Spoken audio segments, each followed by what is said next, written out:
All right, everybody. Well, Nick started us off, as you can tell. He was just really happy to get into topic of discussion today. And as always, let me bring it up so you guys know what we're talking about. Nick, it was a kind of tough weekend up in Greeley. A I kind saw. of tough weekend. Yeah. I mean, as we know, we are in week 2 of trying to bring Nick home. This So is their anyone team right now. This is where their playoff hopes are. Up in flames. Yeah, Nick, can you just tell us what happened in their 7-55 defeat to Montana State? Yeah, UNC This is UNC actually showed up on the field. That's how it happens.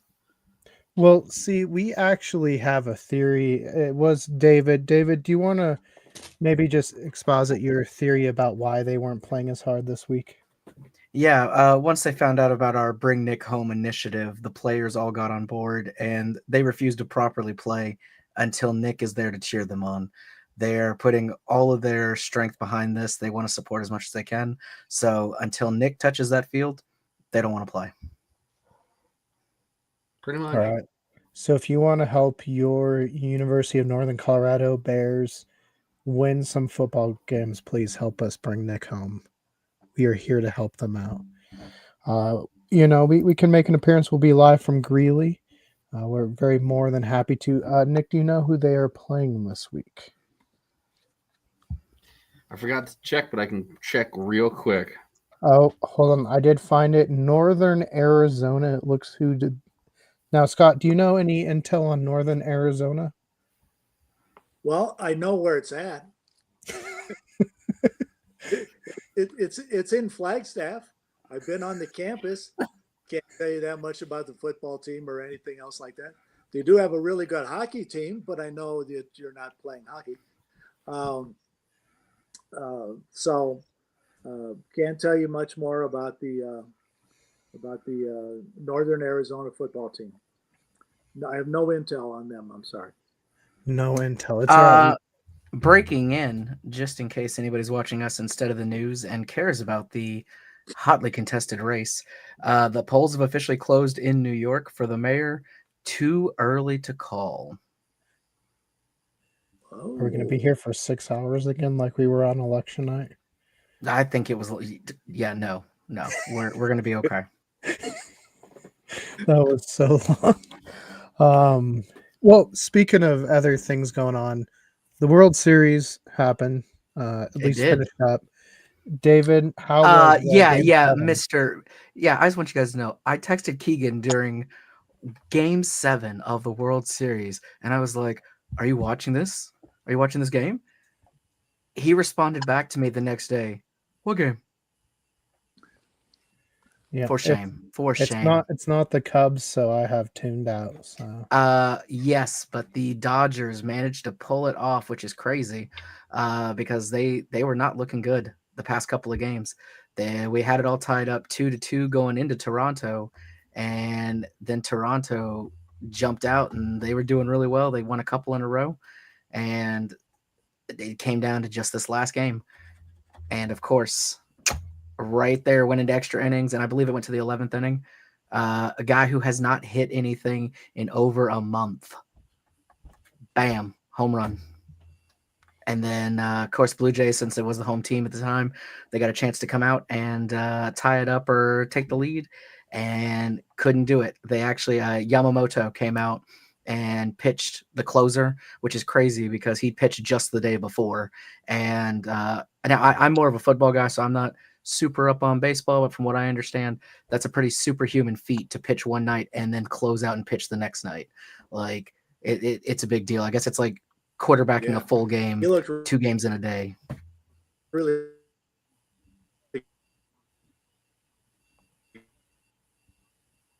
Is anybody else getting weirdness on Scott's behalf there? yes, he was good up until he went to talk. Now he's frozen. Yeah, Scott, you might want to check your connection. I think he was saying, though, that he looked really good because he did.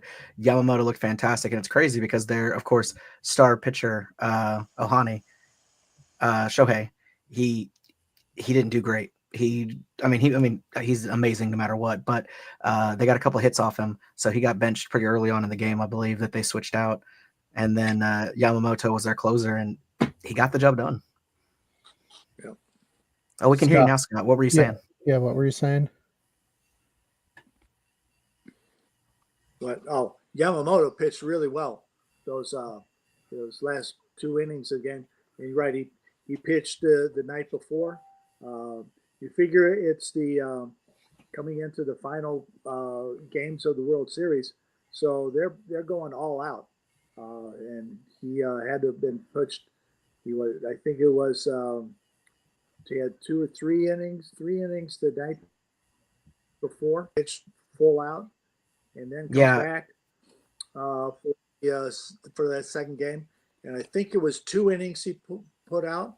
I want to say, because I think when it went into extra innings, I think he was the one they pulled out for the 10th and 11th. Right, yeah. But Yamamoto pitched really well especially having to come back on 0 rest the night before. He did well. And it's crazy because I don't think he's typically a pitcher, right? Or he's like one of their lower ranked ones. Like he's not usually their go-to pitcher, right? He's kind of a sub. Yeah, he's not really their every night closer once they're in the big league. He's more of a middle reliever, I believe. Yeah. So being a middle reliever, he's able to kind of go extra innings, longer innings instead of on a pitch, instead of just going out. Someone like closers go out for 1 inning and then they're done for. They're just kind of that like pitcher that just for 1 inning, get it out there, the other guys rest and get ready. Right. Well, yeah, no, but it was great. It was a great series. So, yeah, I think both teams did well, and of course we had that one game, game 3, I think, that went all the way to 18 innings, tied the longest ever World Series game. Like, it was crazy. They were basically pulling fans out of the crowd to be the next pitcher. They had gone so deep. But it was good. It was a good series. I know a lot of people aren't super happy. It's either you love that the Dodgers won or you hate that they repeated, because of course they won the World Series last year as well. So that's the first team to do it in a couple of decades, I believe, to come back and do it twice in a row. And I think they're somewhat favored to three-peat. So this might be the Kansas City of the baseball world, just minus the Kelsey and Mahomes drama. Hey, yeah, they didn't have the Taylor Swift going into their 3rd Super Bowl appearance, so it's no, it's fine. Shohei's going to start dating Sabrina Carpenter so that we get like a parallel, I'm sure that would work out well. Well, before we get into that would be such a more likable couple, I just got to say.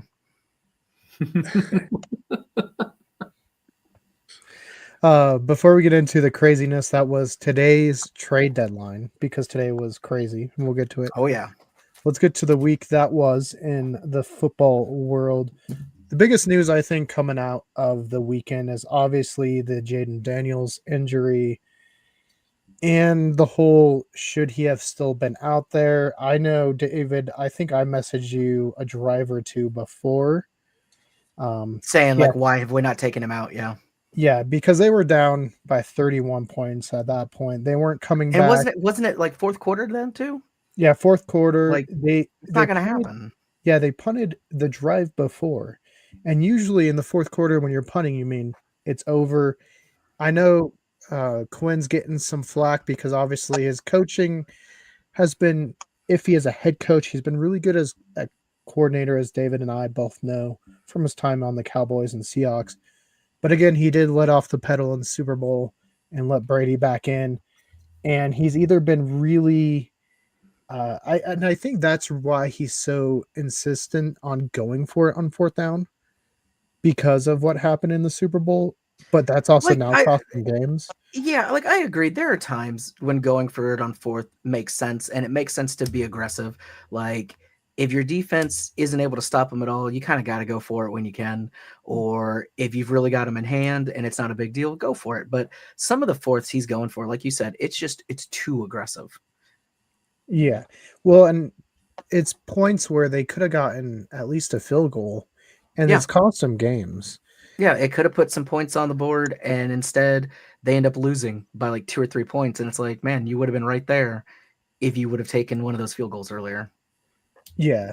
Well, and he's come out and obviously the night of a little bit different of what he was saying, but he had initially said it wasn't supposed to be a quarterback sneak. It wasn't a design sneak. 50 out of 50 times he said it's either a pitch or a like dink and dunk type of pass.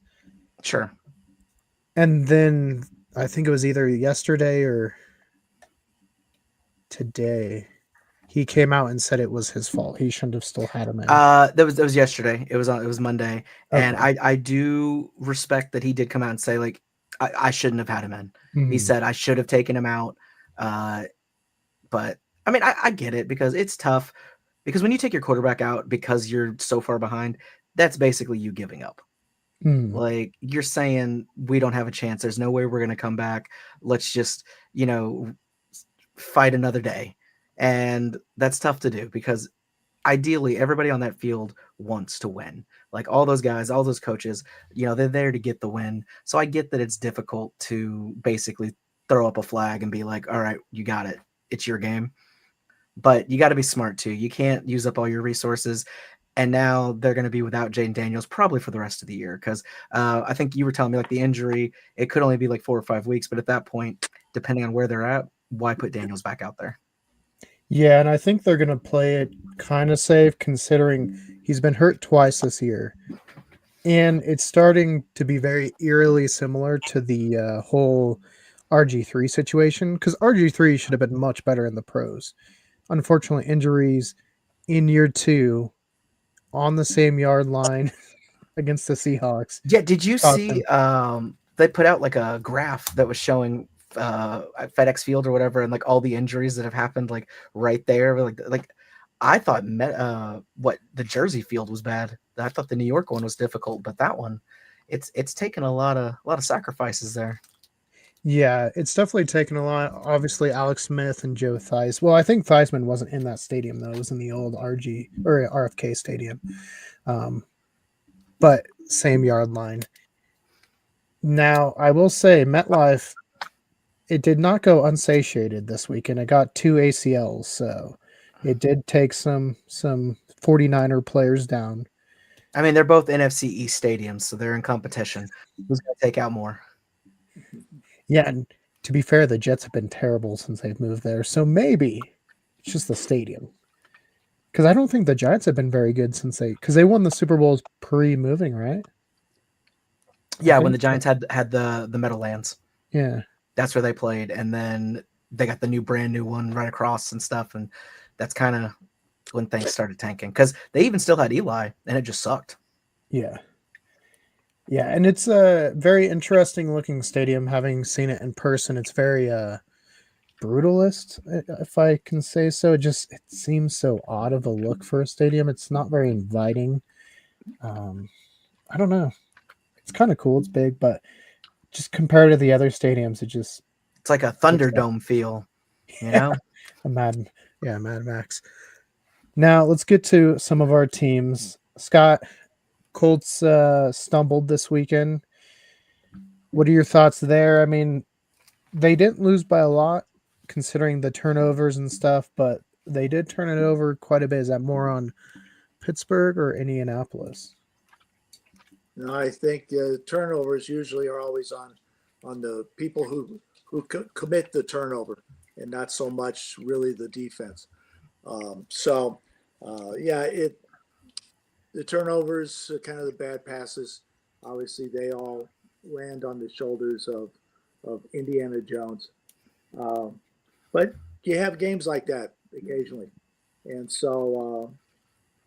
Being that even with all the various little mistakes, they still only lost by 7, says something. So I kind of also think that I know we're about to talk about some of the trades from today. I think this game this past weekend was probably the the straw that stirred the drink for the trade that happened for this today with the Jets. So, Well, and going from one team that this week's performance might have helped with the trades to another, David, obviously pregame, Jerry promised us a great trade. So that kind of was the big talk before the game even started. What were your thoughts watching the Cowboys this Monday night? Oh, it was fucking brutal. It was bad. I think that they definitely underplayed. I think they underestimated the Cardinals. They thought it'd be, I think, an easier game than it was, and Cardinals took advantage of it and slapped them around. Funny story. I don't know if you saw this statistic. Since becoming a franchise in the entirety of the Arizona Cardinals' existence, they have played Monday Night Football 13 times. Out of those 13 times, they have lost 10 times. They have won 3 times, and all 3 have been against the Dallas Cowboys. It's something about the Cardinals. They can be a garbage ass team, but when they play Dallas, they always seem to, like, something about them. They just do not match up well. Even when the Cowboys are decent, because I mean, yes, our defensive woes, not a new story. Definitely been happening all season. But offense didn't even really show up last night either. They made some very costly mistakes. One in the last 3 seconds of the game that lost me not only the fantasy game, but I would have won $100 if he would have just made that pass. So, Dak Prescott, you have to earn my love back. Yeah, we'll get to fantasy because this weekend there was quite a few teams in contention, I guess, for first place. I end up beating Matt early, and then Brendan lost, and then so that meant somehow going into Monday night, it was between your game, David. Whoever came out of your game, you and Mark, was first place in our league. Yeah, and literally I had him by like 2 points. Dak threw that last pass interception, and it put me, I think, like less than a point below. Like it was brutal, but I literally play him again this week now. So, Hey, you still got time for retribution. yeah, and I mean, honestly, and the way our league is set up, as long as you make it into the playoffs, it's anybody's game from there. So I'm not super concerned. Yeah, as long as you're not one of the bottom 4 teams, you have a chance. We still have, I think, 4 weeks left, so it's still anyone's game. Yeah, I mean, we're all relatively close. Mhm. Like nobody is so far out of it, besides maybe Nick. I'm 1-8. But that's also, but you're coming in off of a garbage team that you took over, so you get a pass this season, in my opinion.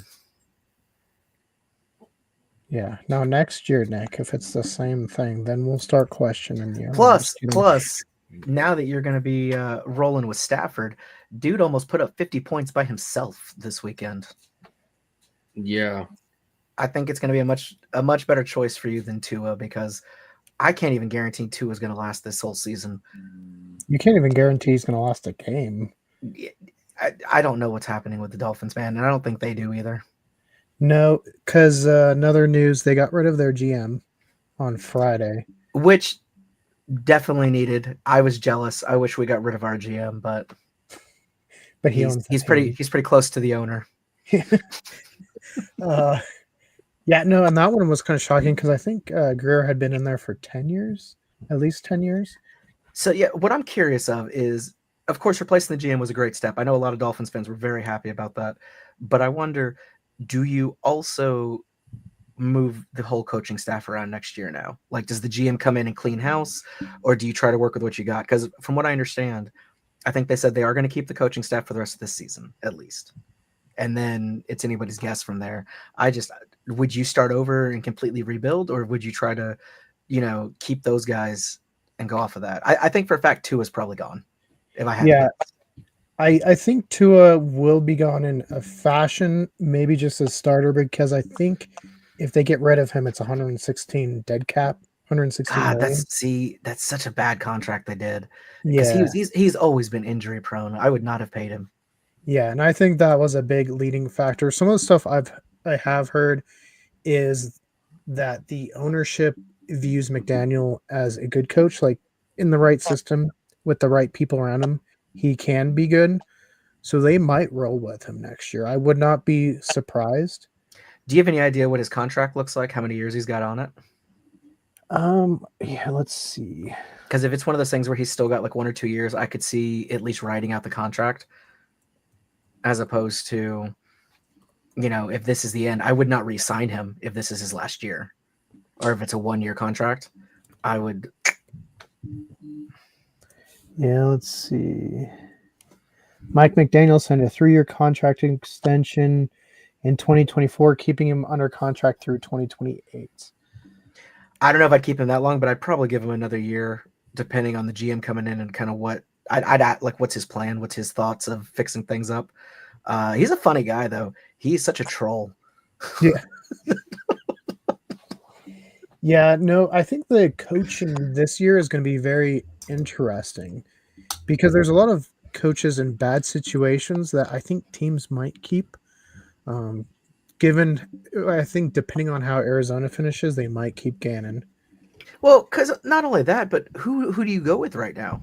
Mhm. There's not a lot of options out there. And college has a ton of really big college openings right now, and they'll pay, very nicely. Just as well, and a lot less pressure and a lot easier to win games. I mean, there's some fierce rivalries, of course, but you're going to play a lot of softball teams that you're almost guaranteed, if you're a decent team, you're going to get at least a bowl game every year.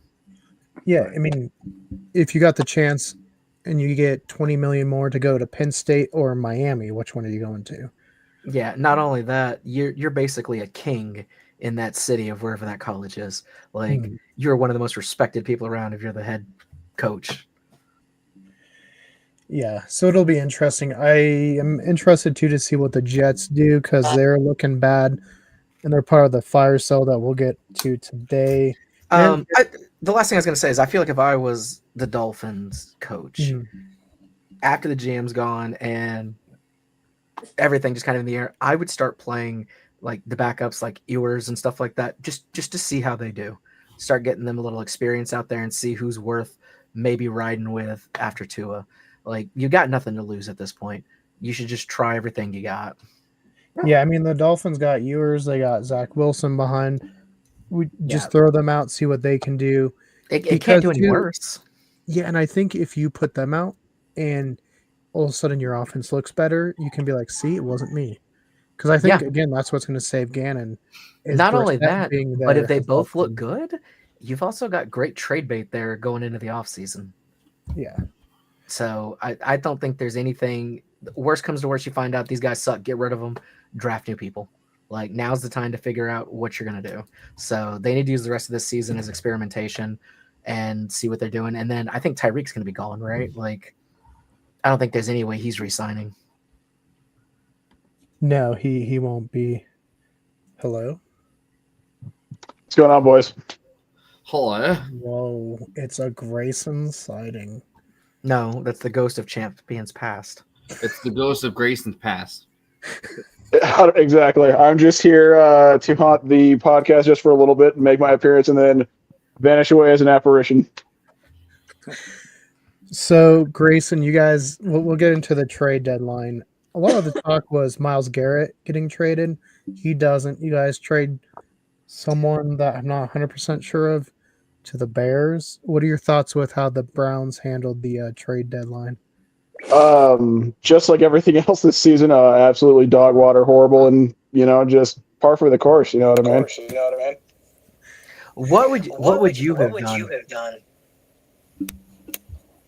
What would I have done? Honestly, I would have let Myles. Sorry, I'm hearing feedback. Yeah, no, there's some major echo on somebody's end. Here, it might be mine. I'm going to leave real quick.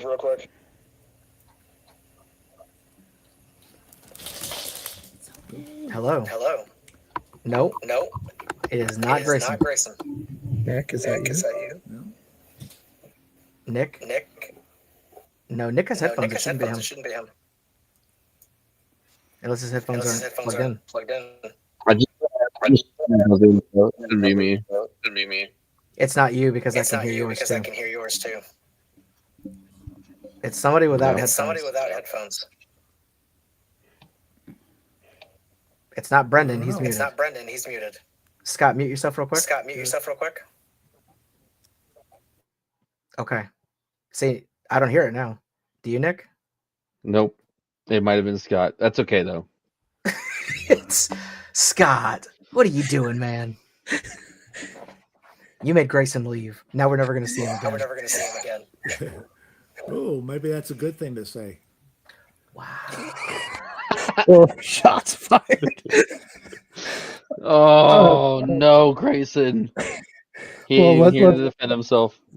Let's get to the trade deadline.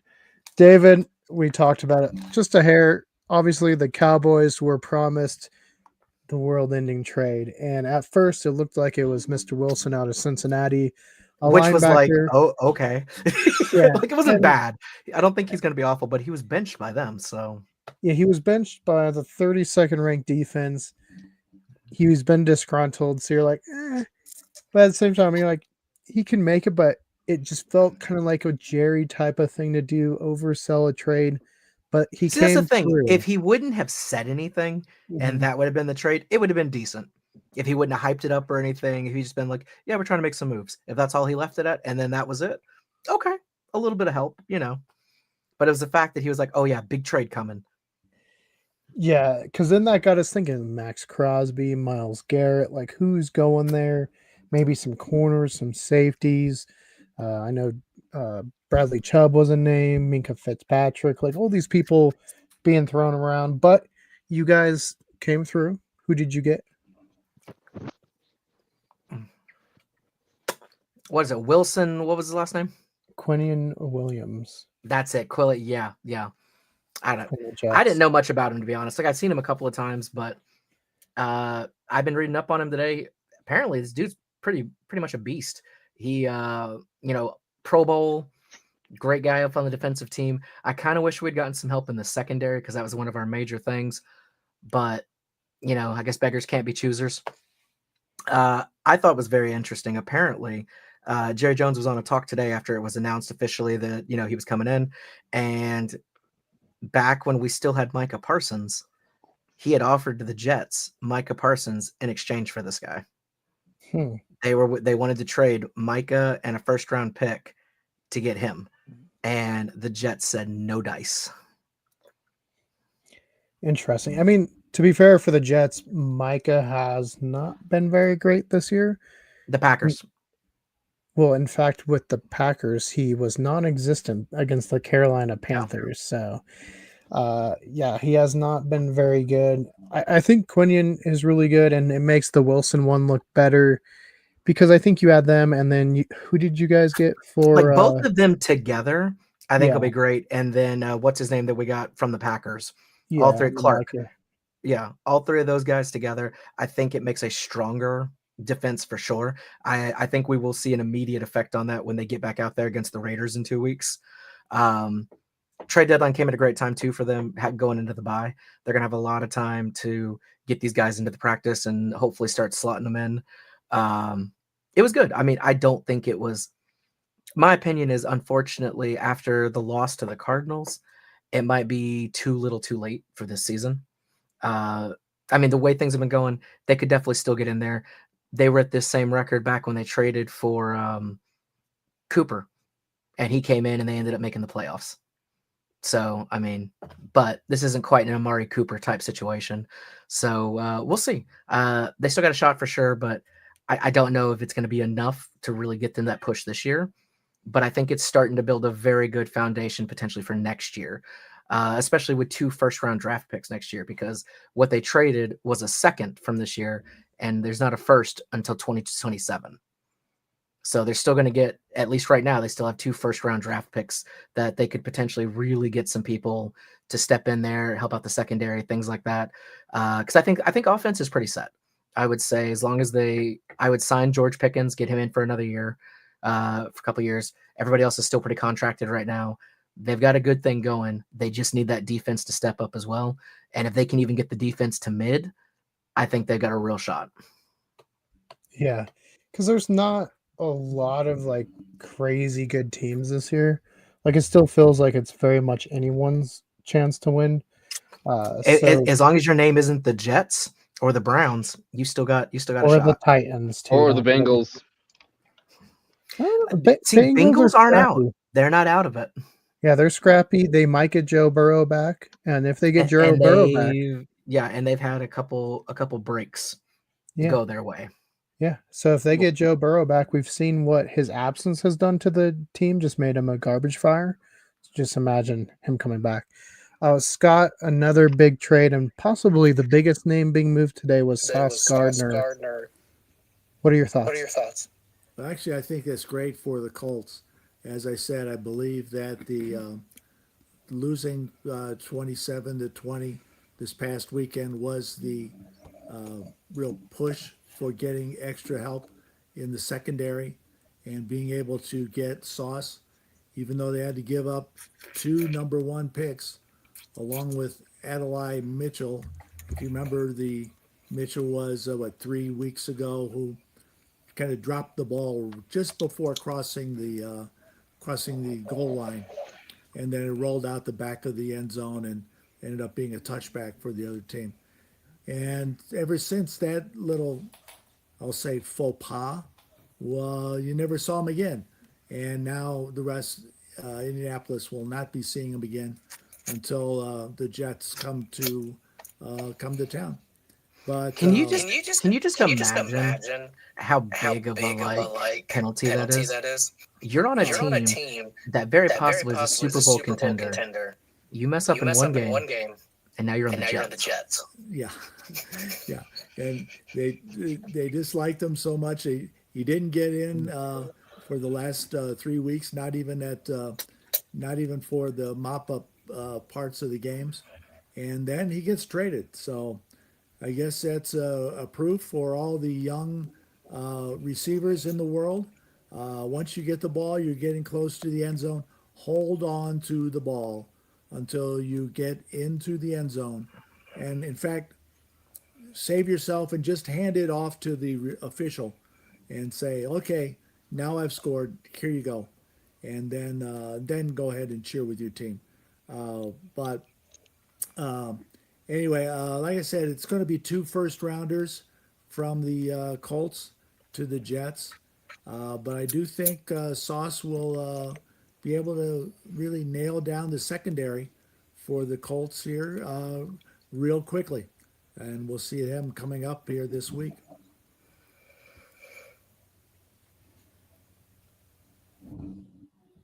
All right. And then the other team making a lot of moves, and I think this is showing maybe that they made some mistakes with who they let go. If you look at the sack totals from the players they let go, it makes sense. But that would be the Philadelphia Eagles made 3 acquisitions this past weekend, one of which was getting Michael Carter the second, which kind of frees up their other cornerbacks to play more with the outside. And then they got Jair Alexander, and then Brennan, who else did you guys get? Phillips from the Dolphins, That's right. who had his best year under Vic Fangio. So Vic wanted him back. So they brought him back. Or they brought him to Philly to be back under Vic Fangio. I'm honestly surprised we didn't hear anything from the Eagles today. I really thought they were going to make another big move today. I thought so too, but at the same time, I think it just becomes who and what are you willing to give up? I'm also surprised that Minka from the Dolphins didn't go anywhere. Yeah, well, it sounds like the Dolphins received calls on Minka, Chubb, and Waddle, but decided, I guess, to hold on to him. Which is crazy because, again, the Dolphins should have been doing exactly what the Jets did today, which was like a fire sale. Get as much capital as you can to rebuild, because they are not doing well enough that they're like, no, we need to no, get rid of it, start over. Because that's obviously what the Jets are doing. They basically are going back to stage 1, but they're gonna have you showed me that picture earlier with how much capital they have now, like draft wise. They're gonna go off the next couple of years grabbing people. Yeah, what was that? Let's see how many. I forget where I sent that. I think it was Messenger. Just so I get the exact number, because it's just first and second round picks through 2027. They have 2 first round picks next year, 2 seconds next year, and 3 in 2027. Like, if you can't turn it around at that point, like, I don't know what else. And who knows what they're going to be messing with like next year that they could trade off or in this offseason to get them potentially even more, or use those to get some fantastic people. Yeah. Well, and I think as a Jets fan, they're getting a quarterback. So you want to keep Breece Hall, even though he doesn't want to be there, it seems like. I saw someone said Breece Hall out, depression. That's why he won't make this week. But that's why you keep him. That's why you keep Garrett Wilson, because you want some good weapons for your young quarterback, because you don't want a Cam Ward situation where he just has nobody. And we see how well that's working. So, yeah, I think they're doing good. 49ers were quiet. I thought we'd hear more from them considering all their injuries. They had 2 more defensive line injuries this past weekend. The Jaguars went out, got a receiver in Jacoby Myers because of Travis Hunter's injury. That was surprising. I didn't think that. And then the Seahawks from the Saints, I did not expect that one. That's going to be dangerous for them. Yeah, that one shocked me just because our receiving core is pretty solid, I think. Obviously, y'all are going to be stacked now. Yeah, no, JSN's on pace to hit 2,000 yards receiving. We have Cooper Kupp. He's been injured this last weekend, but he'll be back. And Torrey Horton has 5 touchdowns in limited amount of plays. Like, he's looking really good. Plus, we have 3 good tight ends. I mean, the offense is looking good. If the defense can hold up, I still think Hawks are a year away. This feels like the year before they won. So the fact that they're doing this, though, this tells me that they very much believe Darnold is the guy. Oh, yeah. Well, I think they decided I think he's proved it. I think he's done well enough that, like you said, I think it's next year, not this year. But I think they're going to have a good window of availability for 2 or 3 years after this. And I think they're very committed to Sam Darnold being their quarterback. And I mean, good for him. He's earned a good spot. I mean, I think the Vikings are kicking themselves for getting rid of him. I don't know. What do you think, Nick? Would you rather have him back? I mean, I've had this conversation with my dad several times because I really hated the fact that it felt like Sam Darnold did not perform the way Sam Darnold performs the last 2 games he was with the Vikings. Oh, I agree. He's done better this season than what he did. I mean, he did great. He did great for us last season. He was awesome. But then, like, I felt like the last 2 games of our season, he's like, I don't know if this team's gonna like. It felt like he just purposely played bad, or worse than he normally is, just on just because maybe he wasn't sure if they were going to be re-signing him or not. Do you think he already knew that they weren't going to sign him? So he's like, all right, fuck you guys. Maybe. Who knows? But I mean, I thought Darnold was awesome. I was just talking to my dad today out of the NFC West or whatever, between all them, I think Seattle is going to be on top of the game there. Sam Darnold and the Seattle are going to be on top of the game over in that division of the NFL. I mean, we definitely have a good team in Seattle. The problem with the West is it's always hotly contested, and usually that means they beat each other up and then they can't compete with the rest of the league. Because the 49ers, even though their entire team's been sacrificed for CMC, maybe some of his family members have been sacrificed for CMC, there's still 6 wins. I mean, they're still in the thick of it. The Rams are right up there. I mean, they're all tied for first place right now. So outside of the Cardinals, who are looking better without Murray, with Brissett. So also, it's pretty sad. Harrison looked really good, right? But his season high, maybe even career high of catches is 6. And that's because they put in the backup quarterback, and that's what he had before the end of the first half. So, I don't know. I think Kyler Murray maybe he goes to the Jets for a year. Maybe they don't like this class. Maybe they wait for Arch, whatever the situation with the Jets is. But it should be interesting this upcoming year. Whoa, someone got a notification. It's interesting that you bring that up. I'm very curious what NFL teams are thinking right now in terms of if Arch is the one to tank for or not. Like he's having a decent year. Like he's doing well, but he's not the football messiah that I think a lot of people thought he was going to be coming into it. So I think where they land this year is going to do a lot this and next year of if anybody's like, we got to get him. Well, yeah, I think he's just young still. He hasn't. We've said it I before. I think he'll come into it. Yeah, this is his real first year playing good competition. And so I think he'll grow. I think we've seen some of that growth. I didn't think he was going to play this week, but you said he played pretty good. Yeah. I mean, they almost let Vandy back into the game, but they managed not to. And it was not because of Arch. Like Arch did fantastic, threw for over 300 yards, was doing really well out there. And honestly, I mean, we even talked about it before the game. You thought they were going to lose. Remember when we talked about Vanderbilt coming in? Like, Yeah, I think we both did. Possible.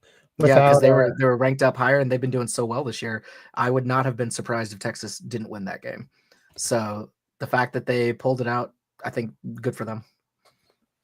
Yeah, and for Arch to have a good game against a ranked opponent, not that he had a bad game week 1, but just to have kind of that not defining that win. moment. No, that good one that it's not like, oh, it was a fluke. Yeah. But between Oklahoma and now Vandy too, if they can take out A&M for that Thanksgiving game, that will be a big one for them. That's their. I mean, I know they play Georgia too coming up, so they got some tough games ahead of them. But if they can at least look good, even if they don't win, if they can keep it close, I feel much better about going into next year with them. And hell, they still got a shot now. I think they're ranked number 10 or 9. The first official ranking just came out today of the 25. Scott, you guys are number 2, right behind Ohio. Yeah, and talking about potential quarterbacks coming up, right now the Hoosiers are being led by Fernando Mendoza. A lot of people are thinking that he might be either first or second for the Heisman. People around here are calling it Heismendoza, and it could be. Even though so how would you feel, Scott, if he became a New York Jet? Well, as an IU fan, I guess I would like to see him stay here for another year. But shoot, if you're going to be the number 1 pick, if you win the Heisman draft, I feel like you gotta go. Get the Heisman. Yeah, you got to go. Take the money, and whether it be for the Jets or I don't know, maybe New Orleans might be the Browns. Might need a quarterback. You gotta run. If they're going to give you that much money, even in the age of NIL, You gotta take it. It's still not pro money. So Honestly, if I was him, I'd feel much better going to the Saints than the Jets.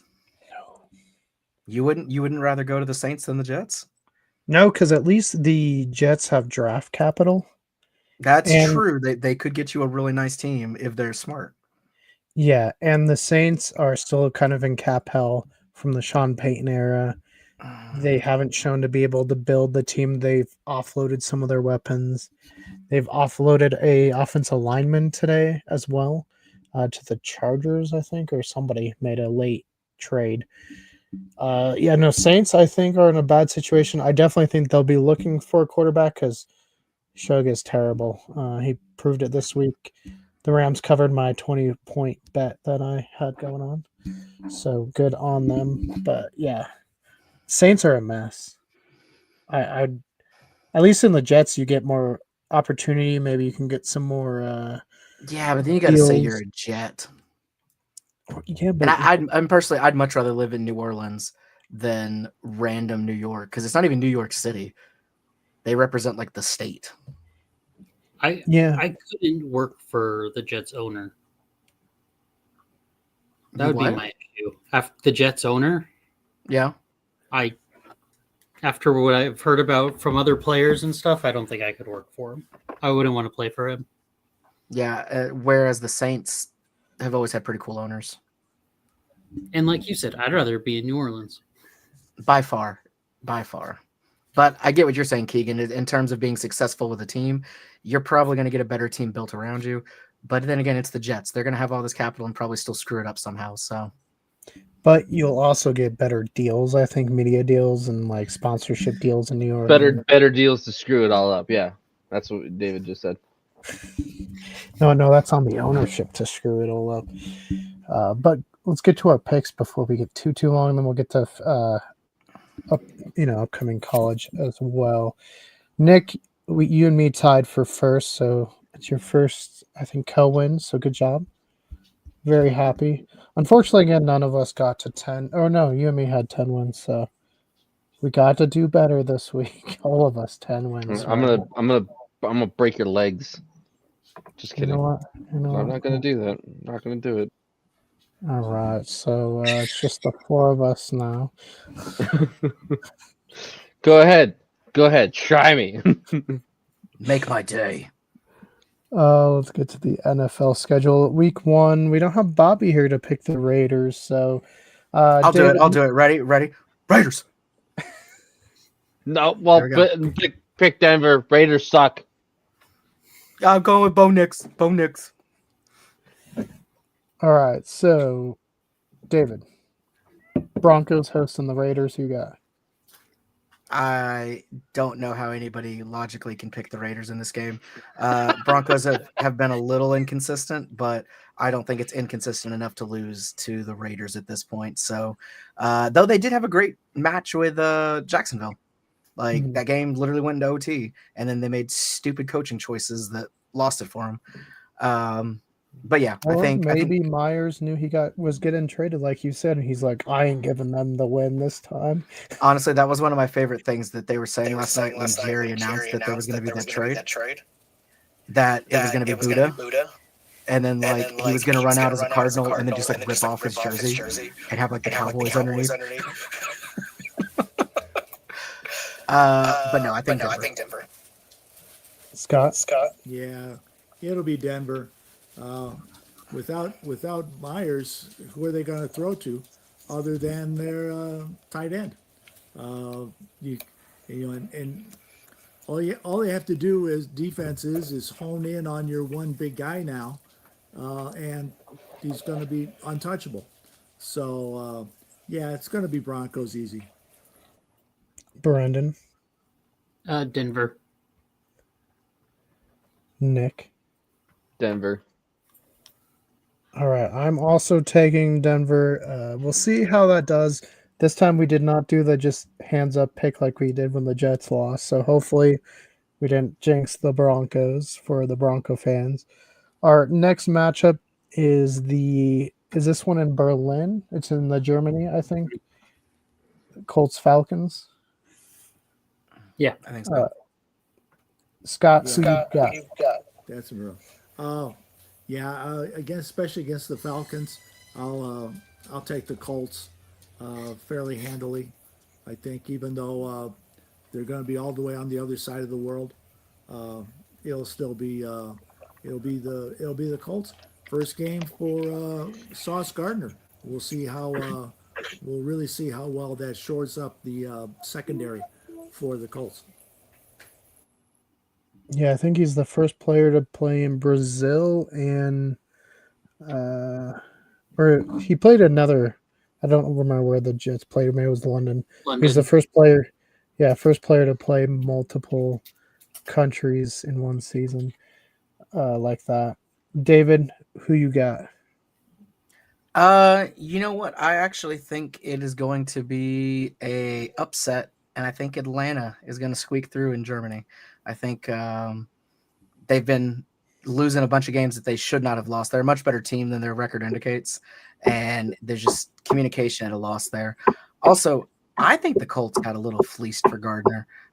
I don't think he was worth everything they gave for him. Just personally, I think it was a little overrated. I think the Jets will end up being the better benefit of that in the long run. But Colts think they've got it this year. I think they're trying to make a push that they're trying to get there this year. I don't think it's going to happen, but they're having a better year than they've had in a long time. But no, this game, I think Atlanta takes it. Brendan. I think Indianapolis will be able to bounce back and beat them in Germany. Nick. I'm gonna go Indy for this one. I was disappointed with them in their last weekend, but I want to take Brendan's side there. I think they can bounce back. I was super surprised by their loss this last weekend. Mm-hmm. Yeah. Yeah, maybe the Steelers just stepped up a little bit. I don't know. I mean, it was definitely their defense all year has been their question mark, and that's what played the best. And it got them in the win. So we'll see if it was a fluke. The Falcons have also been hot and cold. God, what is it like having a defense that wins you games? Great. Feels pretty good. Man. Someday. Hey, It's the even better Cowboys when had the special teams greatest does offensive line of all time, David. In the 90s. Greatest offensive line right there. But yeah, I think Colts bounce back just because the Falcons have been so hot and cold. Like some weeks, like this past week, they played really good against the New England Patriots. And then they also have gotten blown out by the Panthers. So I don't know which Falcons team is showing up. I'm going to take the more stable option and take the Colts. But for a super fun matchup, this could be for the first overall pick. It's the Browns traveling to the big New York Football Jets. Now, my wife might be hungry, so I want to know who wins. Big news How many on injuries? that front? Big news on that front. I heard that game was actually flexed to 4 a.m. on Tubi. So anybody who's watching it, that's where you're going to go. To 4 a.m. on Tubi. Yep. Well, David, who's winning over on Tubi then? Anybody not watching. That's the winners of that game. No, again, like I've told Nick, you tell me anybody against the Jets. I know they won that one time I said it, but this time, especially since they literally just gave away anybody that was kind of good on that team, basically. So I gotta go with the Browns on this one. Scott. Yeah, actually, I was thinking that maybe this game was set up so that people can get some sleep after waking up really early to watch the Colts games. But at first, I kind of wanted to sit there and say that it's going to be the JUNK junks, but I still can't do that. So I'm going to give this to the Browns fairly handily, I believe. All right, Brendan. I guess I'll take Cleveland. I don't actually know who's going to win. God, don't do us any favors, Brendan. It's okay. Well, I just...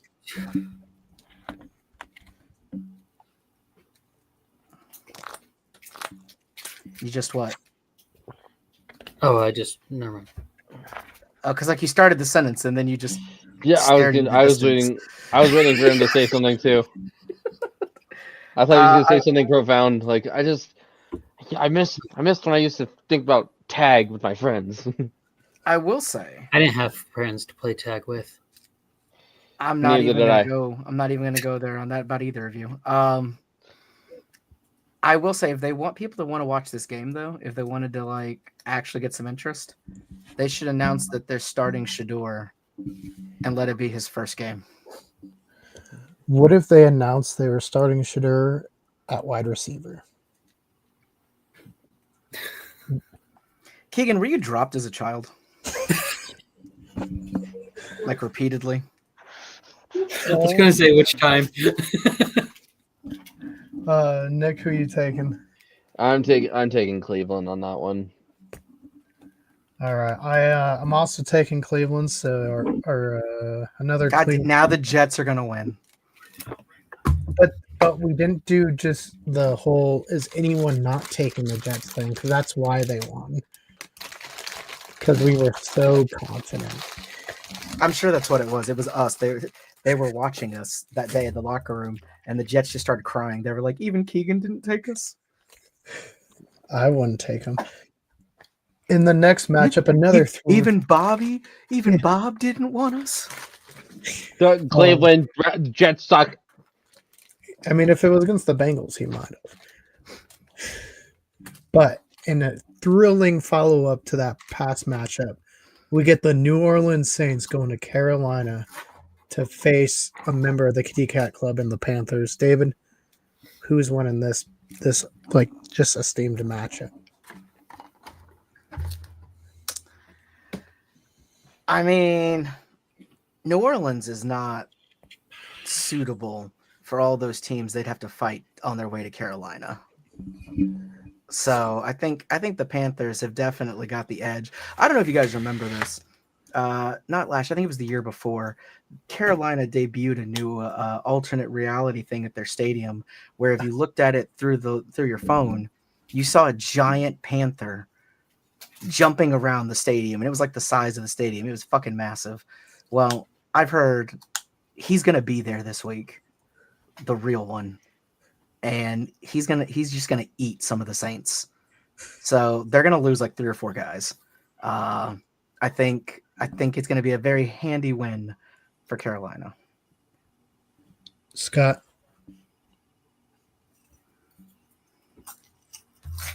Yeah, it's gonna be the Panthers. Pretty easy. I'll stick with the Kitty Cat Club. Yeah, maybe the giant panther will have some of the Saints move on to their glory grounds much earlier than they really kind of thought. They'll just eat them up and send them off. They're gonna have a funeral parade to get back to New Orleans. I think so. Brendan, who you taking? Carolina. All right, Nick. I gotta root for Carolina. They beat my least favorite team, the Packers. So I'm definitely a Carolina fan for this next week. Honestly, I was proud of them. Good for them. Yeah. Oh yeah. Yeah, no, Packers now definitely have some questions. We'll get to them when we do, but it was a good one for Carolina because they didn't play particularly well. They just hung on. I think their biggest question right now is why the fuck did we spend so much money on Micah Parsons? The Packers, yeah. That's the question I'd be asking. Yeah, because he's actually been hurt. The back injury actually looks like it was actually legit. A lot of people thought, it was show. And he was a non-factor in that one. Jerry Jones fleeced them, man. Yeah, he's stuck to his word this time. But yeah, I'm taking Panthers as well. So another clean sweep, but I don't think it's gonna be a blowout like the Rams. I don't think the Panthers are as high powered as they, No, I think it'll be like a 1 possession game. Yeah, I think 5 points. Give 5 point. Yeah, it'll be within 7, in my opinion. Yeah. Like by a touchdown, I think would be the most. Well, and hey, we finally get it off the skid of bad games, and we get the New England Patriots going to Tampa Bay. David, who do you got?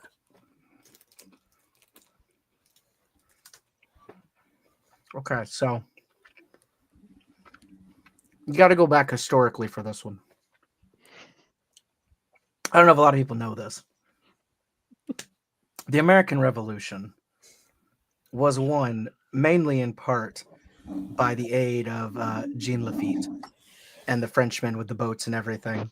And then we actually had a lot of help from pirates themselves specifically around New Orleans and things like that. Literally, these pirates were then free to beat the shit out of the British people as they were coming up trying to, start shit with the new colonies, trying to be independent. So if you pick the Patriots, even though you would think you're picking America, you're not. Because in this situation, the Patriots, these look more like the British. Okay? They're representing the British in this fight. The Pirates are the Americans. They're fighting for what's right and a little bit of rum. And honestly, I don't see anybody that could go against that. So I know Drake May's been trying to do good, but you've seen Pirates of the Caribbean, right? Yeah, I was going to say, isn't it true one John So- Depp is going to make an appearance today or at that game? Look, I signed an NDA. I can't say if he's going to be there or not, but keep your eyes open. Now, if you go back to the very first Pirates movie, do you remember Norrington, who wanted to marry Elizabeth? Yeah, that's Drake May. Okay. He's a good commander. People are following him. They get the job done most of the time. But against the Pirates, it's just not going to happen. He's gonna have to go down with his ship, because actually he doesn't have a ship. Tampa Bay has the ship, and the ship is going to be there. So are you going to pick the guy in the middle of the ocean without a boat, or the Pirates with a giant ship? Who's going to win that fight, Keegan? I mean, I was going to pick Tampa Bay, but now It's that obviously Tampa Bay. It's obviously Tampa Bay. They're going to win. We should just do a hand raise on this one, because Nope, obviously, no, whoa, no, whoa, we whoa, can't do a whoa, hand whoa, raise. whoa. We can't do a hand raise. That's how we jinx the team. Yeah, we were going to be here with the Jets for 0-17, and look what we did. We helped them win. we took away their first pick, possibly. Their number one draft. No, but I think Tampa Bay will get it done. It will be close. I do think Drake May is definitely the future of the Patriots, and unfortunately, they're going to get a good dynasty going in the next couple of years. But right now, I think Tampa's the better team. They've had a couple of losses they shouldn't have had. This is a good bounce back team from them because they win this. New England's definitely not elite, but they're a good team. So it'll be a good win for them. But like the previous one we talked about, I think it's going to be kind of close. So I don't think anybody's going to run away with it, and it'll probably be pretty exciting up until the end. But I think Tampa Bay edges them out. Scott? Yeah, I agree completely. I think it will be the Buccaneers right at the end. Could be a field goal that'll do it. But either way, I think it's really going to be a very good game. It's going to be a wonderful game to watch. Pretty much back and forth, I believe. But I'll give it to the Buccaneers by a field goal. Brendan?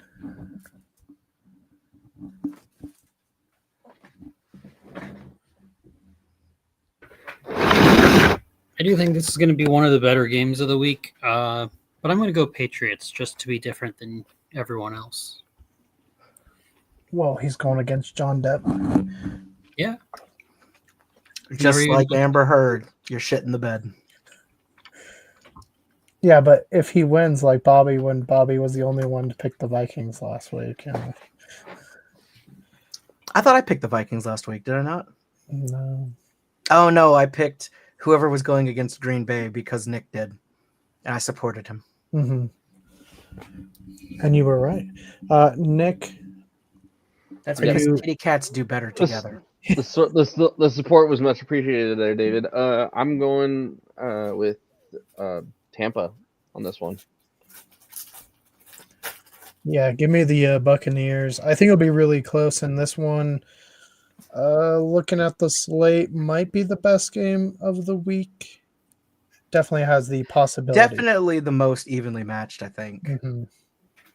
But hey, the way this season's been going, I'm sure at least 3 people are going to be upset. So, yeah, the way the season's going, old underdogs are going to win. But the next matchup, I think, has the possibility of being really good. Nick, your Vikings are home, facing off against Lamar Jackson and those Baltimore Ravens. Who you taking? So last week I didn't pick the Vikings and they ended up winning. So I'm gonna pick the Vikings because I don't want to be not supportive of my team.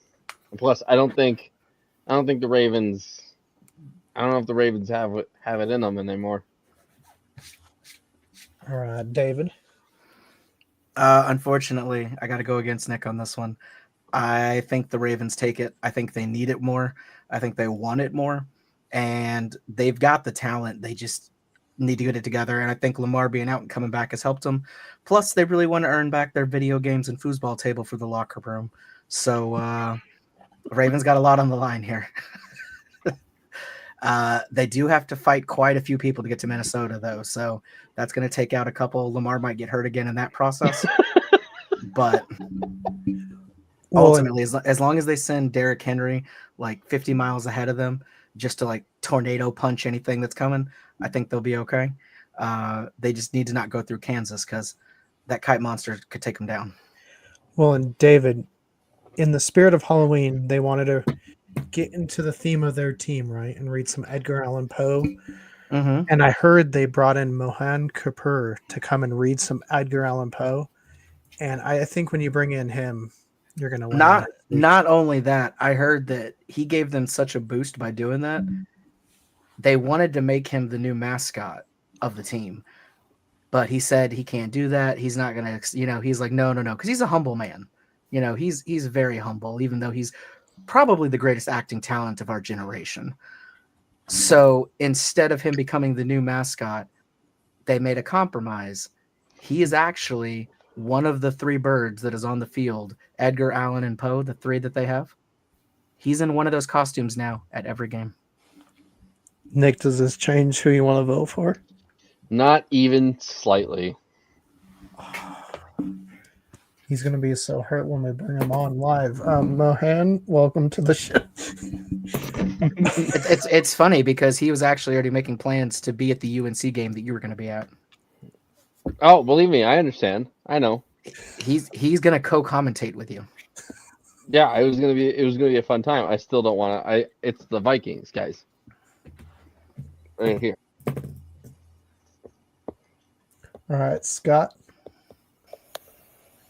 Well, I'm going to follow the words of Edgar Allan Poe in his book The Raven, where he finishes it with "The Raven, no more." So we'll go with the Vikings, especially at home. I think they'll, even still, joking aside, I will say the Vikings will probably win this at home. Anyway. Also, just because this is my thing, I have to let you know, it's nevermore, not no more. Calm down. He used Edgar Allan Poe against the Edgar Allan Poe team. It was like blasphemy because he didn't even say it right. Brendan. I think the Ravens. I do think Minnesota will put up a fight with them being at home and everything, but Lamar Jackson just gives the Ravens a little bit different type of edge. And hopefully with that bye week that they had a couple weeks ago that gave them some rest and helped continue what they had done last week. So I also don't think the Ravens can really afford to lose that many and not be completely out. Yeah, no, at this point they need to win. Yeah, they're kind of on that cusp right now that like they can still get there, but they really need to make it happen. Yeah, like they still have a chance to win their division, but yeah, it's going to be an uphill battle. I'm also taking the Ravens. I think, again, people kind of said it, or some of us have. They are hungry. They need the win. And when you get some Edgar Allan Poe read to you by Yusuf Khan himself, I mean, leads to victories. So give me the Vikings. Our next matchup is the Josh Allen-led Buffalo Bills, hot off the defeat of the Chiefs, going against the Miami Dolphins, hot off the firing of their GM. David, who comes out the victor?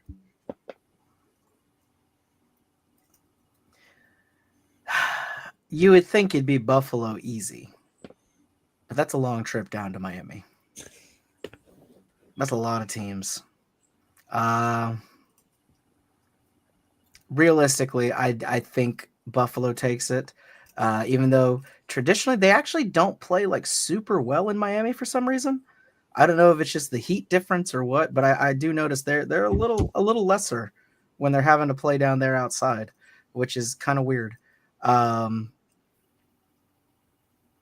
And Miami's just a mess. I mean, if they at least had a decent quarterback situation going, I think they'd be fine.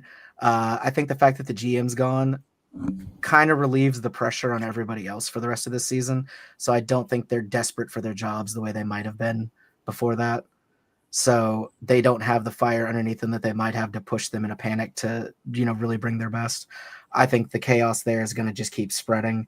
And I think the Bills, they were looking pretty sharp in that Kansas City game. even with some calls against them that I think were a bit questionable. But yeah, I think the Bills keep it rolling. They don't need any more embarrassing losses like they've already had this season. They are, they're still hoping this is their year, and honestly, I don't see why it couldn't be. So I think Josh Allen and the Bills take it. You're muted, Keegan.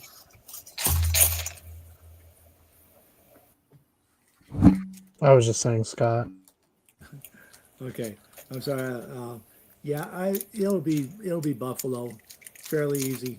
I guess we'll just kind of have to see what kind of team the Dolphins will show up with, especially with the changes that they have. But no matter who shows up, it'll be the Bills, fairly easy. Brendan. I also think it's going to be Buffalo pretty easily. Nick. I'll give me Buffalo. All right, another clean sweep. I'm also taking the Bills. I don't know. I think it'll be a good game. Just like when the Dolphins would play really well against the Patriots or beat them, I think they'll do that here. They're kind of playing for pride / spoiler at this point, but I think they can at least keep it. Yeah. Oh, yeah. I'll tell him. Okay. All right. Yeah, no. Yeah. Tell Haley I said hi. Thanks. So, Keegan, Josh Allen just called me. And he was really offended that you didn't let everybody know that you were actually going to be seeing him soon. So, he wanted you to just, kind of plug that y'all are going to get to hang out soon. I don't know if we're going to get to hang out, but I did get tickets for the He said he'd Wyoming make game. time for you. He said as long as you're there. Hey, I'm Yeah, taking because he's a stand-up guy, Keegan. How dare you not stand up for him? Hey, I will take my, bring Nick home sign to the Wyoming Cowboys game and see if anyone likes it. But yeah, hopefully. Speaking of which, did you see his Halloween costume? Who? Josh Allen? Hmm. He was Bobby Boucher from Waterboy. Oh, yeah. I was trying to think of the costume. And then Haley Steinfeld was Vicky. Vicky Vele. Cool. And she had the sign that said, was like, "Do you want me to kill them?" She was like, they looked really good. I did not see that. That's awesome. Yeah, no, hopefully at the least amount, I can at least get some good video of like the ceremony and everything of the jersey. Because this is the first jersey retirement in Wyoming history. So he told me y'all were going to Chili's together after the game. That's what he just said when he called me. I mean, he wanted to split the 2 for $25 with you. I think it's the O'Malley's is where you want to go in Laramie. It's right across from the hall. Hey, he said Chili's, and if Josh Allen of the Buffalo Bills says you're going to Chili's, that's where you're going to fucking go. You're going to Chili's. Okay? You're going to Chili's. You're going to Chili's, dude. I'm trying to remember if they have a Chili's up in Laramie. I know they have Applebee's because I ate. If they don't, he's probably gonna get it built before he comes. He's just like, let's go to Cheyenne. It's an hour and a half drive, but they got Chili's. But yeah, I'm taking the Bills as well. And yeah, would you take an hour and a half like limo ride with Josh Allen to go to Chili's? Yeah, if it was an hour and a half limo ride, sure. Just you and Josh, just like, can't wait for that Chili's. Just live streaming, and it's just me like looking out the window. Just like, Keegan, you've seen it. Talk to Josh Allen. I'm like, it looks so much different in November, though. Actually, no. Yeah, I don't think I've been up there in November. I went up in December and January, but now that we've derailed it with my rambling. I'm sorry, I should have answered. I mean, when you get a call from Josh Allen, you got to answer. So you can't send him to voicemail. No. Other quarterbacks, maybe. If it was Russell Patrick Wilson, Mahomes, voicemail all day. I don't know how he keeps changing his number. I thought I had him blocked. I was going to say, if it was Russell Wilson, you might want to contact witness, protection. Be like, yo, he's back. Next up, speaking of Russell Wilson, we got the Giants, where he's backing up, taking on the Chicago Bears in Chicago. And I'm going to take the Bears. I think they proved a little bit this weekend because that was definitely a game they would have lost last year. especially considering they almost lost it this year. Defense is definitely questionable, but the Giants are beat up. And hey, if Caleb Williams can keep getting me receiving touchdowns, all for it. So give me the Bears, David. I'm gonna pick the Giants because it'd be really funny. If they win. Like it would be a perfect fit with how this season has gone if the Giants win this game. Plus, the sight of Cam Scatterbo on crutches and wheelchair, bringing himself into that every single day, that's enough to inspire anybody. I heard they're actually in talks. Again, signed an NDA, so I can't give you a name. But they've already started casting the Cam Scatterbo biopic. And it might just be the part of Cam being played by a person that's usually referred to as the greatest acting talent of our generation. That's all I can tell you. But stay tuned. Trailers next year, from what I understand. Hey, I mean, you know we're going to be there. Scott, who you got? I'm going with the Bears. Hopefully Caleb can actually start throwing it to Rome Odunze, and why Rome has gotten kind of lost here in the last couple of weeks, I have no idea. But maybe if he can actually pass the ball around to all of his receivers, then it probably would work out much better for the Bears. I don't think the Bears will have too much trouble against the Giants for this game. Yeah, I was a little disappointed that Rome didn't give me any points, but I guess Caleb did catch that touchdown, so that made up for it. And I saw Loveland, who got 3 receiving touchdowns. So I was happy, but yeah, throw to Rome a little bit. I need my double points. Brennan? Chicago. Nick? I'm going to go with Chicago, and I even think that some of the Chicago defensive players will get touchdowns because I imagine Russell will just throw that bunch of interceptions. But he's not starting. I don't care. He just runs on field and He just he'll run on field just to throw 1 interception. They're just like, Jackson's like, no, that's my turn. He's like, it's mine, and just throws the interception. No, watch. It's going to be the first possession for the Giants. Dart's going to go down with an injury, be out the whole game. And Nick's prophecy will come true. Yep. And then we'll just be like, Nick, how did you know? Magic. Next matchup is Jacksonville, who just got their new stadium approved. I did not see any pools, so it seems like kind of a downgrade. But they're going to Houston, so just maybe watch out for some of your players because we know how the defense in Houston likes to play. David, who do you got? So the Dallas Cowboys are on a bye week this week. And as I did give up Superstar as my previous backup quarterback, I do now have CJ Stroud. So I think he's going to have a historic, amazing day where he scores like 6 or 7 touchdowns and just 68 points all on his own. So give me the Texans. Scott? I think now that the Jaguars just recently got Jacoby Myers, it might be just an air fest for Trevor Lawrence. He could be flinging that ball all over the place, and it could just end up being a domination of strange thoughts. So I'm going to take the Jaguars in the big upset, and Jaguars by a lot. Did you not hear the part where I needed CJ Stroud to get a lot of points, Scott? What the fuck, man? Well, I've needed some people like Dak Prescott to get a whole lot of little points, and he ended up getting a bunch of points. God doesn't love you. I don't know what to tell you. That had you defeat me. So I only beat you three times. Yeah, I know. That's 3 times too many, as it is. I might even put Trevor Lawrence in as my QB1 for this game, and just have it'd be a bomb fest for all the kitty cats in Jacksonville.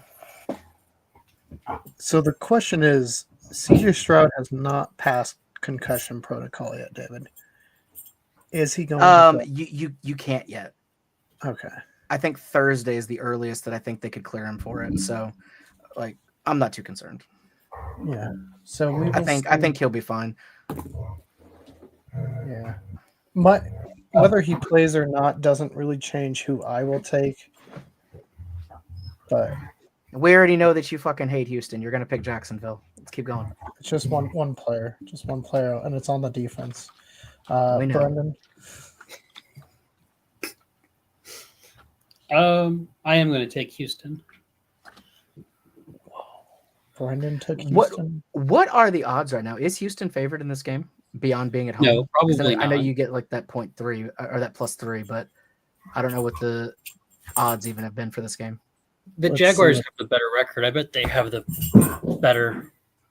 Their odds are probably higher. Jaguars are actually a 1.5 underdog. It says as of 2 days ago. And that's about, again, that home field advantage kind of thing. So it's a pretty evenly matched game, I think, odds wise. Yeah, the over/under is about 38 points. I will say, though, Texans do tend to play a little better at home. They're one of those teams that actually kind of gets a boost from being there and doesn't do as well on the road. So with that being said, Nick, who are you taking? I'm going to take Houston. Well, I'll take the non-Texans. I hope he shows up at your house one day and just like fucking slams you to the ground and is like, "Is that dirty?" And then like stomps on your head. As long as I can go pro it. I'm just gonna Then at answer least, for then now. at least we get, at least we get some reasoning behind your hatred. Yeah, but wait, he is dirty all the time. And then he's like, "You want to see dirty? I'll be the villain now." He's kind of been dirty on like every team he's been on though. Yeah. So he's like the classic dirty defensive player. Yeah. So next matchup we got the Cardinals led by Oh, hold on. Skull Matty. There you go. Oh, Nick got his skull in. Can you write that down under Matt's picks? Yeah, just skull. He picks Vikings. So our next matchup, we got Jacoby Brissett and the Cardinals going against Seattle Seahawks. We'll see if Shaheed plays or not. David, are you betting against the Darnold? No, I enjoy my spine being in my body, so let's go Sam Darnold. He's got some new weapons out there. Maybe a little early before we see like a ton from them, I think, kind of work them in there. But Seattle they're a dirty team. Plus, Arizona sucks. There is no way that they should have won the game on Monday, and there's no way they're going to win the game against Seattle. I mean, they already played each other, didn't they? And didn't Seattle like smack them? So I don't see why. They played close, but it was a quick turnaround. That one. This one's gonna be a longer in between. But that was also when Arizona was wearing those god awful rivalry jerseys that just look like blood splatter. And it was in Arizona as well. So I wonder if this means we'll get the Seahawks. It might be their rivalry jerseys, yeah. Yeah. No, I think Seattle takes it probably pretty handily. I don't think it'll be super close. Scott. Yeah, I agree. Darnold will have a field day going up against that Cardinals defense. So Seahawks fairly easily. Brendan. I do think that Seattle will win, but I think Brissett will have a good enough game that he stays the Cardinals starter. Nick. Seattle. Easy. Sam Darnold. Now that sounded like a Bob pick, Nick. Seattle. Arizona sucks. Yeah, no, for me, I'm taking Seattle. I think you guys already know. Plus, they've just been Hold on.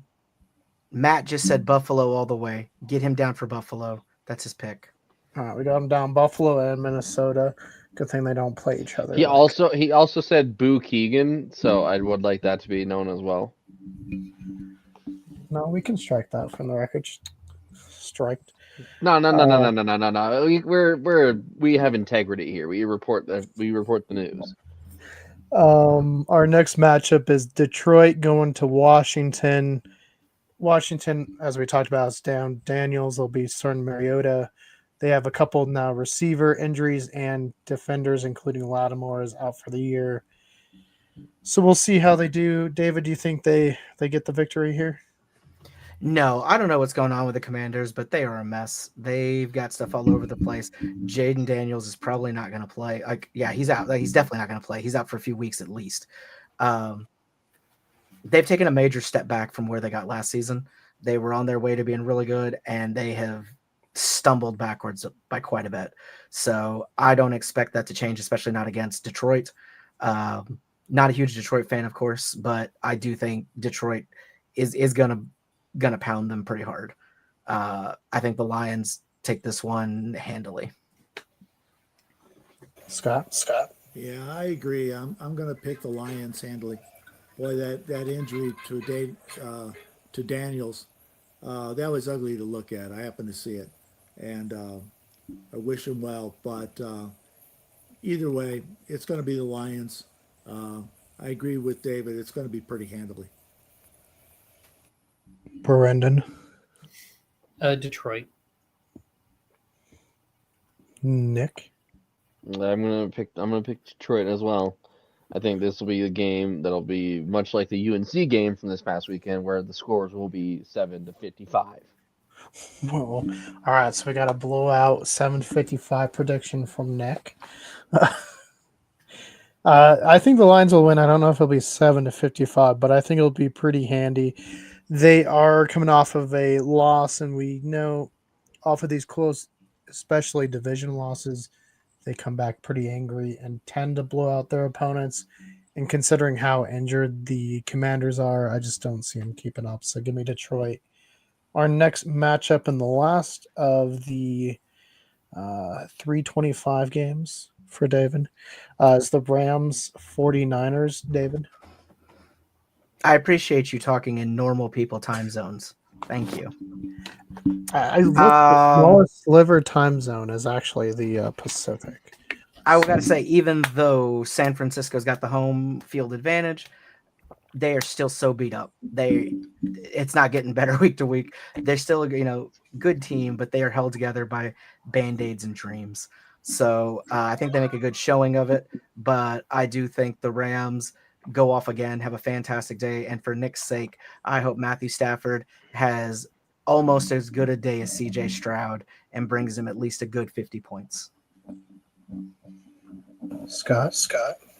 Yeah, I agree. I think Stafford could have a big game this week against the 49ers. So I will take the Rams on the road. Brendan? I agree. I think the Rams will win. Also, before we get to those last two picks, those last two for both of you, you got to remember, it is on the road, but the Rams are only going to San Francisco. They don't got to fight anybody in between. So it's basically a home game. An hour-long bus drive. I was just gonna say that it's there's nobody in between them. They're not gonna be beat up or anything. They're not gonna have wasted energy. So yeah, I'm taking the Rams. And also, it's more like a 9-hour bus ride. I was about to say it's no. I knew it was longer than an hour, but I've literally driven from LA to San Francisco. It's not a nice drive. I've flown it once, and then we tried driving it once. We will always fly it anytime we do that again. It sucks. Yeah, especially if you go during rush hour. Well, it's not even rush hour. It's just the terrain. We did it at night. It literally snowed on us at one point because it goes up into like mountains. Like, it's ridiculous. Gorgeous, like great scenery if you're doing it in the daytime. But of course, it was the middle of the night when we did it. But yeah, just jump on a plane, kids. Yeah, it's actually a 6-hour, 5-minute drive if you start right now. Or it's like an hour flight. Yeah, or train 11 hours. So if you want to be on a train a little bit longer, buses 6 hours and 45 minutes. So you add an extra 40 minutes, and it is about $51 one-way ticket. So just in case anyone's watching, I'm taking the Rams as well. I think they've just been playing much better. I mean, not much better because the 49ers, I think what they're doing with the injuries is really impressive. And I think if they were healthy, it would be a different game, but they're not. So give me the Rams. Hey Keegan, before you go on to the next two games, I just want to say I want to thank you for your dedication to the yes and joke there by looking up the actual like fares and time for the trip for the punchline there. Thank you for that. Dedication to the comedy here. I don't think it was comedy. Oh shit! Breaking news: they have a Chili's in Laramie. All right, so we got breaking news. It looks like there is a brand new Chili's in Laramie. You and Josh Allen's date is saved. No hour of me just looking Fire at up the windows. those El Presidente margaritas. All right. Well, on that note, Steelers are. Well, let's start over. Sunday Night Football. We get the Steelers going to LA. We've talked a lot about. Now, David, are the Chargers? I mean, they're hurt. I think they made the trade with the Saints for an alignment. Are they going to be able to stave off the Pittsburgh Steelers here?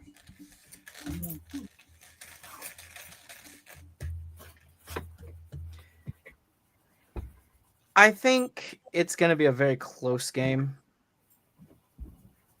but I think the Chargers pull it off because I part of me wants to say, even though I've never been a big fan of him, that Aaron Rodgers has been such a good quarterback in the league for so long. Like, it'd be great for his story for him to go out on top and have just a really great last season kind of thing. I just don't know if this is the team to do it. I mean, they surprised me this last week, though. I didn't think they were going to win this last weekend. So maybe they do. I feel like this, I know we talked about it before with the Tampa Bay New England. This might actually be the more coin flop top of a game that it could go either way. But you know what? No, I'm going to have to, I think Steelers do it. I think they're going to beat the Chargers. All right, Scott. I kind of think that the Chargers are looking at the calendar and saying that we're getting started here with the last quarter bit of this season. We better get our lightning bolts in gear and start shooting down some foes here. So I'm going to say the Chargers get the rest of this year started by taking down the Steelers this week.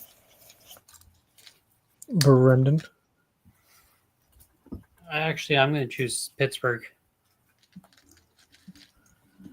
All right, Nick. I'm gonna go with LA because they have less distance, and Pittsburgh's gonna have to fight every team along the way. Aaron Rodgers is wily, though, man. He knows about the underground tunnels. That gets into a lot of games without having to fight. That might be true, but still. Also, Matt picks the Chargers. Yeah, I will also pick the Chargers. So I think on that, as a whole, we favor the Chargers. Hold on. Before we go any further, we do have an interesting question brought up. A viewer just actually sent this question in, and they wanted to know. Let me see. I got to read it off here. This question is for Brendan. Why did you trade Aaron Rodgers for Jaden Daniels, and how dumb do you feel for that now? Well, I don't feel dumb since it's to my wife's team who didn't have a quarterback for a week.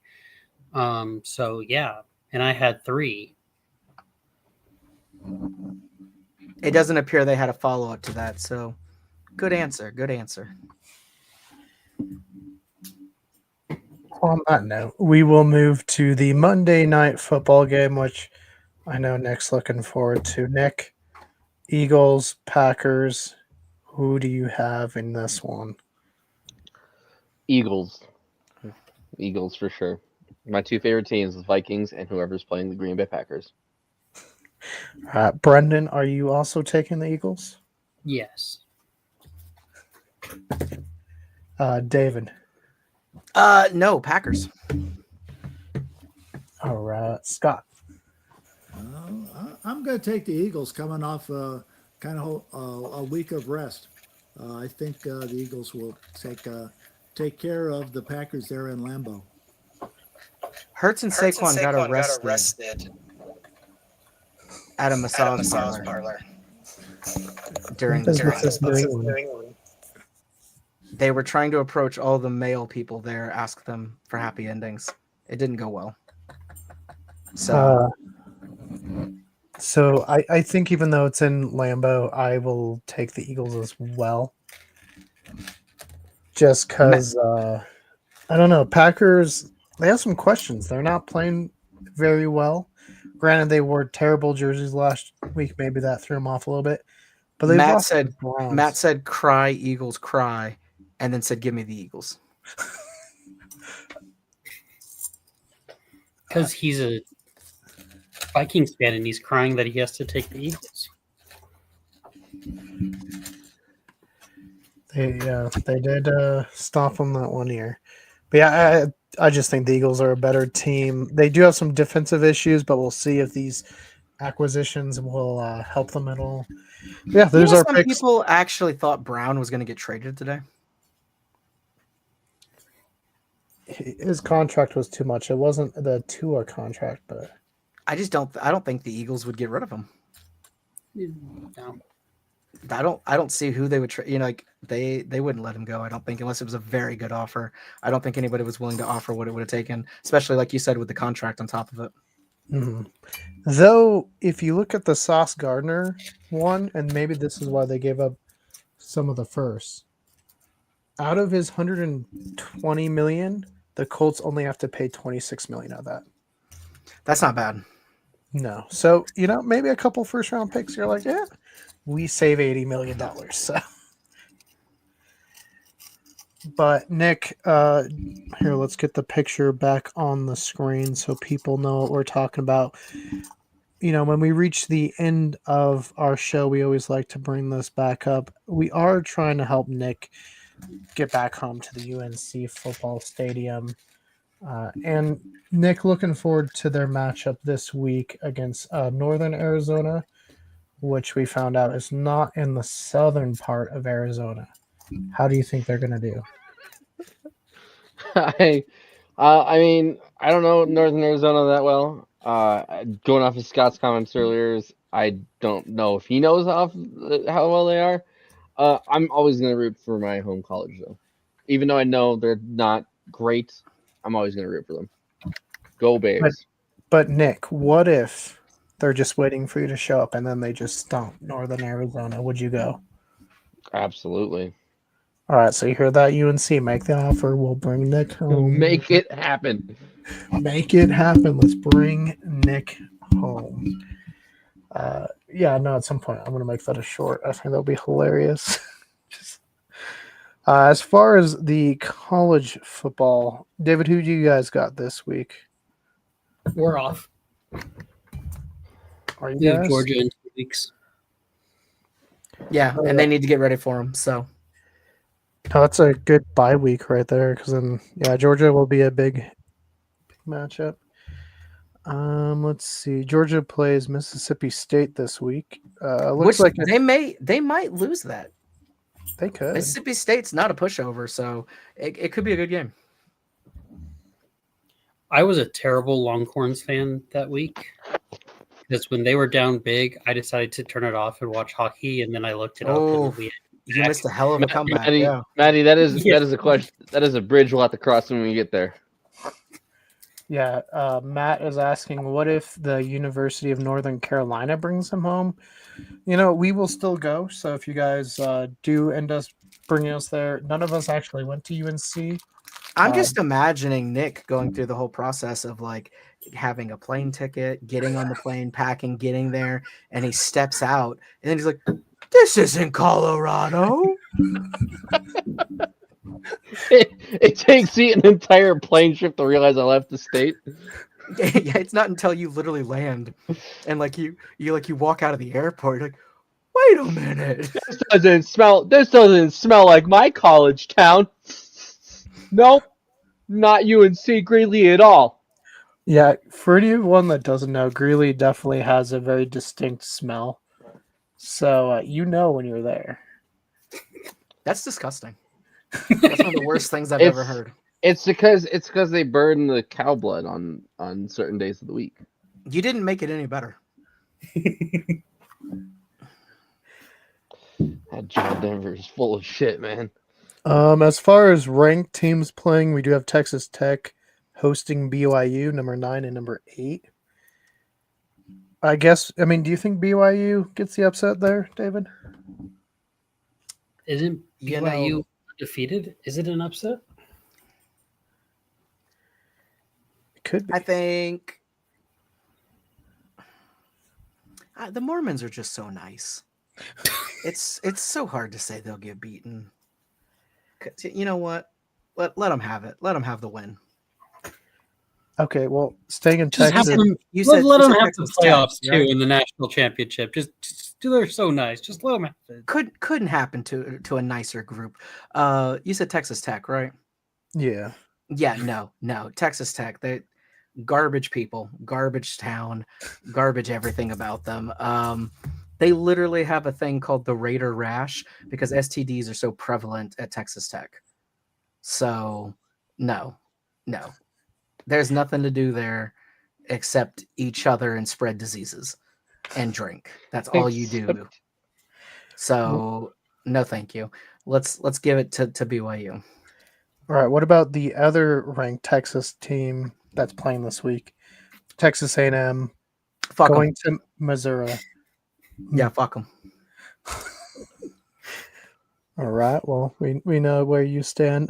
We also see Oregon going to Iowa. Oregon wins. Vanderbilt. What? Oregon wins. Oh, yeah. Vanderbilt is hosting Auburn. Washington going to Wisconsin. That one might be kind of close. I don't know. I don't think I'm going to watch any of these. Yeah, Virginia hosting Wake Forest. Miami hosting Syracuse. Maybe. Probably Miami. Ohio State looks like it's about to murder Purdue. So wouldn't it be amazing if Purdue won? That would be crazy.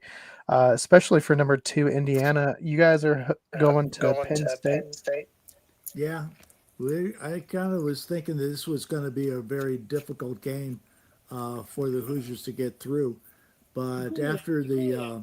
they just got the brakes beat off them. Yeah, it's been a disaster show there in Happy Valley. So the Hoosiers will come out of this.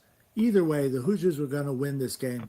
But it'll be just a little bit easier now that the wheels have kind of fallen off the kitty cats there in Penn State. Yeah, let me see. USC hosting Northwestern, Memphis hosting Tulane. Let's see, Ole Miss hosting Citadel. Not a lot of maybe upset ones. Louisville hosting California. Notre Dame hosting Navy, maybe. I don't know. And Alabama hosting LSU, which at one point, I mean, still maybe a big draw because of the names, but I don't think it's going to be too close there. I think LSU wins. You do? Mm-hmm. All right, so there we go. David picks the upset, which, I mean, right now that would kill. I mean, not really Alabama. They'll find a way to sneak them in the playoffs. It would make it a harder conversation for them, though. Yeah. But now that it's expanded a little bit, obviously more than the 4 teams, or at one point you had to be one of the big colleges to being be in the bowl. 12 now, I think every year pretty much we can expect the big ones that are always there in the top 10, and then maybe 2 weird teams. Yeah, right. Yeah, so it should be interesting. David, any other sports stuff we should be on the lookout, or any pop culture news? I don't think so. We're heading into holiday season and stuff, so we got a lot coming out there. I guess the biggest pop culture thing is actually going to be right here on this channel. We will be doing our in-depth review of Ready Player One coming up soon on Society of Main Characters. That's going to be next week. Should have been yesterday, but there were some technical issues with some of our robots and they were not available. So we're having to reboot all of that, plug back into the Oasis, and we'll get a full scan out for you guys by Thursday. And then we will also be doing our in-depth review of Wicked for Good in about 2 weeks. Yeah, That'll should be the be. end of our Follow the Yellow Brick Road series. Yeah, at least for now. I'm sure they'll do more Wicked if this does well. They'll spin it off somehow and do some spin-offs or something, and we'll come back to it. But as far as major It would movies be go, years away. yeah, I mean, you would think, but we'll see. We'll cover something else. I'm sure something else will pop up. I know Harry Potter will be starting next year, so maybe we'll do some more deep dives into those movies and books. It's a long time. It's a long time. But until next time, guys, we will see you on the flip side. And remember, if you remember anything at all from here, just help us bring Nick home.